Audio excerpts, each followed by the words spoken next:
100 million years ago, when dinosaurs ruled the world, there lived a species of lizard measuring less than 1 meter in length along the African coast. These slender, small-bodied creatures possessed neither offensive capabilities nor defensive mechanisms, making them prey in the eyes of nearly every carnivorous predator. One day, a lizard spotted its target and quickly accelerated its pace, but before it could run far, its path was blocked by a massive creature. A gigantic shadow fell across the beach. This was an Egyptosaurus measuring 25 meters in length, 15 meters in height, and weighing 21 tons. Beneath the feet of such colossal creatures, the existence of lizards was almost negligible. Rather than waiting, it took the risky move of darting swiftly between the giant dinosaur's toes just to catch a crayfish slowly crawling on the sand. It finally caught its prey, as if this meal represented the entire meaning of its survival. Although the giant beasts on land had long deprived them of their living space, they still desperately sought life in the cracks. Several other lizards were also busy searching for crayfish along the beach. In this world where speed determined life or death, they had evolved large mouths to eat as quickly as possible before predators appeared, buying themselves even one extra second of survival time. However, danger approached once again. An Abelisaurus measuring 8 meters long and weighing about 1 ton suddenly charged from the other end of the beach. Although its bite force wasn't strong, it possessed astonishing running speed. The lizards fled for their lives, but how could their short legs compare to the Abelisaurus's swift strides? The slow eaters became meals, while those only half full were forced to flee in panic. They desperately ran toward the cliffs but found no escape. At this life-or-death moment, a stubborn tree became their last refuge. The lizards quickly climbed the branches, with some luckily avoiding the Abelisaurus's pursuit, but some slower ones were swallowed whole by the predator. The hunter roared helplessly under the tree, forced to watch as its prey remained just out of reach. Yet before the lizards on the tree could catch their breath, new danger descended from above. A group of Quetzalcoatlus glided in, easily snatching several unprepared small lizards. The survivors paced back and forth on the branches, trapped between the fierce predator below and the giant birds above. Even the tree was no longer safe. In this moment of despair, they made a decision that would change their destiny. They leaped into the sea. Facing the unknown ocean, they abandoned the land they had once cherished so deeply. This leap wasn't just about survival. It was a gamble with nature that would open a shocking new chapter in evolutionary history. Although this was their first time entering the ocean, these lizards naturally possessed swimming abilities and at least wouldn't drown immediately. The Abelisaurus on shore roared furiously as it watched them swim away, powerless to stop them. The lizards finally gained temporary safety. It was currently breeding season, and the ancestors of ancient protostega turtles had already completed their evolution from land to sea. Although adapted to marine life, they still needed to return to sandy beaches to lay eggs, as the warm sand provided ideal constant temperatures for incubation. The beach no longer saw lizards hunting crayfish in groups, so the Abelisaurus began searching for alternative food sources. Using their keen sense of smell, they detected turtle nests buried in the sand and dug frantically with their powerful hind limbs, surviving on turtle eggs during this season of scarce food.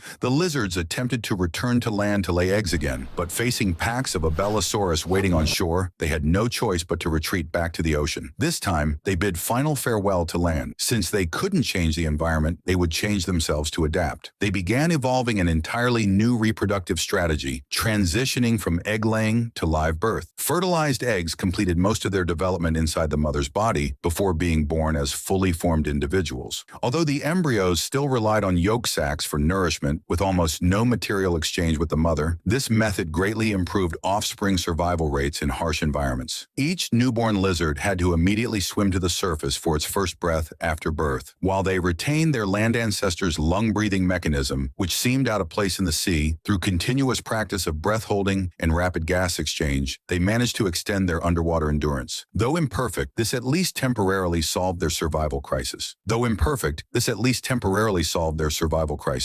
Free from the threat of land predators, these lizards that had embraced the ocean finally found their own space in these vast waters. Abundant fish resources and expansive territory allowed them to quickly adapt to their new ecological niche. Their large mouths, originally evolved for land, now served an unexpected and remarkably efficient purpose underwater, functioning like funnels to catch prey. The only limitation was their inability to breathe underwater like fish, but they chose to work around this by focusing on improving their adaptability and diving skills. And thus began the rise of the mosasaurs, the future rulers of the ancient seas.